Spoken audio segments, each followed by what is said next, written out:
So, today I wanted to talk about the state of British politics that we're in at the moment. And I just wanted to give sort of a balanced view on where we're at and what sort of things we should try and do to try and understand where the direction is going. So, my view on this is well, first I'll just say what's happening, right? And then maybe I'll touch on my opinion.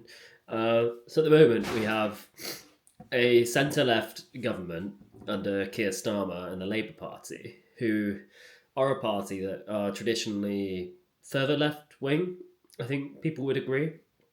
And historically, they've fought for nationalisation of different services and power to people, essentially. And they drove the trade union movement back in the 80s, and that's why we have quite strong trade unions today in the UK, especially sort of in the rail industry, which has come under some criticism lately, where demands for pay rises are disproportionate to what the rest of the country are getting, especially, for example, in the medical sector and such doctors and junior doctors also striking now and demanding sort of higher pay, maybe to compensate for the train drivers that might be getting paid more than doctors, which doesn't really make much sense. So all of this is a little bit confusing, and yeah, so that's what we've got at the moment. We've got this centre left, so they have come away from that far left, and Keir Starmer after Corbyn's demise in a few years ago, Keir sort of took the helm and presented a fairly central branch of politics. And, he's taken that and won an election with a landslide victory just last year. And to be fair, like the way he's done that is kind of crazy because I think a lot of people would argue that his main argument was to target growth in the country and to increase investment in school system and an investment into the NHS and into housing, and also to stop or prevent illegal immigration coming in and stop the boats, as he often says.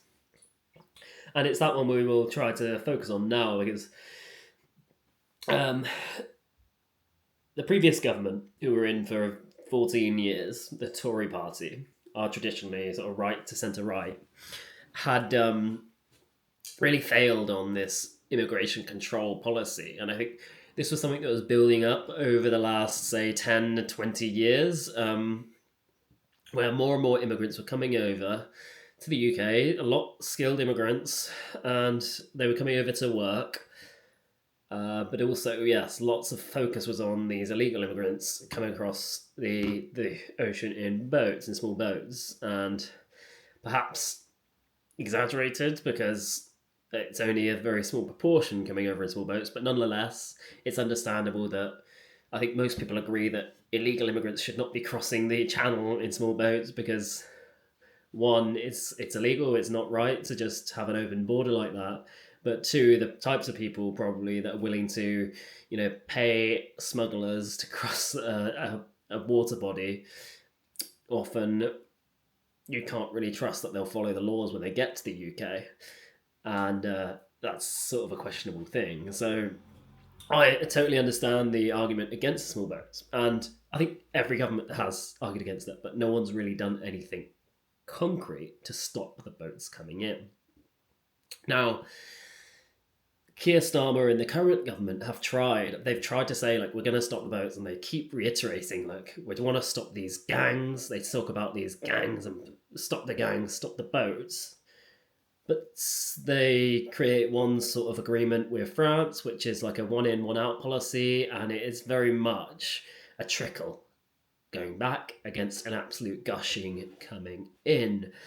Pardon the pun. Now, we've got this predicament now, and I think because this brewing immigration argument has been happening over the last few decades, there is a huge movement now to say, look, I've had enough. Let's just do whatever we can to stop immigration.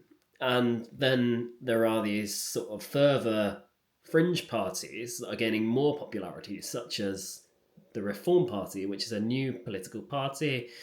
It did take part in the last general election, and it's led by Nigel Farage, who is a very well-known figure in British politics. He drove the Brexit disaster, and over those years, he stayed sort of in the realm of politics, and people always knew his name. And he's a great speaker. He's a great talker, and he's a great someone who gets onto a level with the people, rather than, for example, someone like Kier Starmer. When you hear him talk, you can't really relate to him. He often doesn't answer a question, and it's that type of thing. Whereas in the far right, they sort of say it how it is, and that's what Farage does.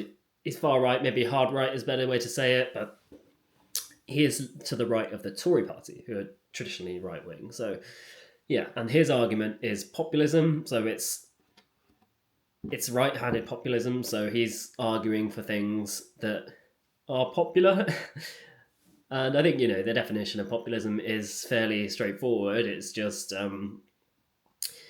where political parties focus on a benefit but don't consider potential negatives of that. So he basically will say, we'll stop immigration, for example. We'll stop all immigration.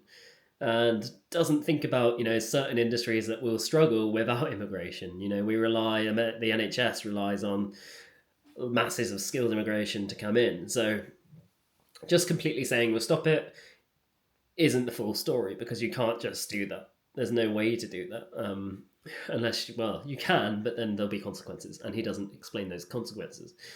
But the initial message is attractive and it's popular because that's what people want. That's what the thing that's been brewing over the last many years is. So that's an interesting side to the story. And that's why now the Farage Party, Reform UK, is gaining lots and lots of popularity and are now the most popular party in the polls. Coming from, a traditional two past the post, first past the post system in the UK, we have only two major parties, the Tories and Labour, who are in power now. They've both sort of gone down. Labour still have a bit of control, but Reform are very much in the lead in the polls. But people focus on the polls. We've just had an election, so we've got 3 years. And I think in Labour's favour, in the current government's favour, they've only been in for 1 year. And the previous government were in for 14 years. So it does take a while to reverse some of the changes, because Labour and the Tories are not similar in politics. So the country was in a state which, Labour didn't traditionally agree with.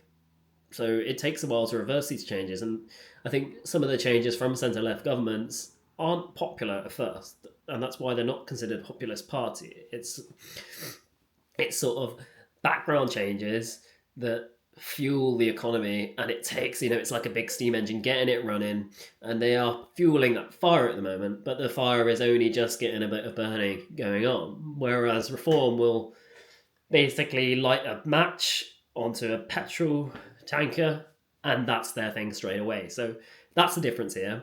That's why populist parties are getting a lot of interest, and we've had lots of anti-immigrant marches now in London, and I think it's getting to the stage where it's less about politics and it's more culty. It's following a movement of, we don't want immigrants anymore, and even people going as far as, we want to deport existing immigrants, which I think is diabolical and is not what the UK stands for. And that's where we need someone who is passionate about what they say on the left, and they can get that point across without defaming the UK as well, because a lot of us are British and we do respect the British flag, but we don't want it to be flown in that sense by racists, by bigots, by fascists.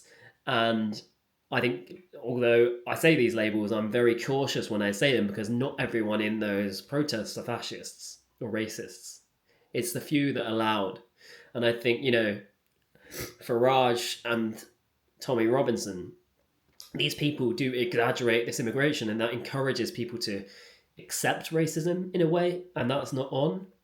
But I think if those people in charge had any decency, had any understanding, if they wanted to stay in power, they would control that message of hate and stop people going off on these further right, further anarchist pathways.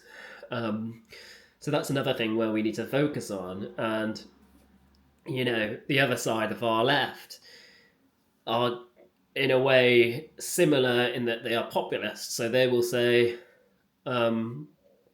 let's allow immigrants, let's stop these fascists, let's stop these racists, they're all racist.